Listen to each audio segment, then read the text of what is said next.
पुढच्या मतदारसंघात धुळे जिल्ह्यातनं शिरपूर या मतदारसंघात भाजपचं पारडं जड दिसतंय। त्यामुळे इथले संभाव्य आमदार कोण असणार आहेत त्यावर एक नजर टाकूयात। पाहूयात ग्राफिक्सच्या माध्यमातून।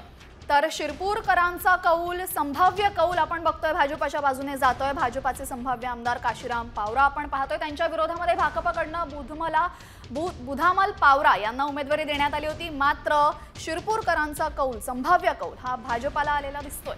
अगदी 2019 मध्ये देखील हे चित्र पाहायला मिळालं होतं। भाजपकडेच ही जागा राहिल्याचं पाहायला मिळालं होतं आणि काशीराम पावरा हे देखील यंदा संभाव्य आमदार असतील। त्याची कारणं काय आहेत जाणून घेऊया थोडक्यात आमचे प्रतिनिधी सचिन पाटील यांच्याकडून। शिरपूर विधानसभा मतदारसंघ अनुसूचित जमातीसाठी राखीव आहे। येथे 6 उमेदवारांमध्ये सामना रंगला। त्यात प्रामुख्याने भारतीय जनता पक्ष, भारतीय कम्युनिस्ट पक्ष, बहुजन समाज पक्ष आणि 3 अपक्ष असे लढाईचे चित्र होते।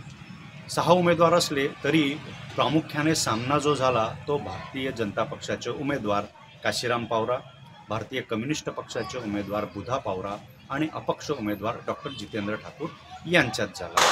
काशीराम पावरा चौथ्यांदा या मतदारसंघातून उमेदवारी करीत आहेत। तर 2 वेळेला त्यांना आव्हान दिलेले डॉक्टर जितेंद्र ठाकूर हे अपक्ष उमेदवार होते। आता या निवडणुकीचा निकाल कसा लागतो आणि कुणाला किती मताधिक्य मिळतं याकडे शिरपूरकरांचे लक्ष लागून आहे।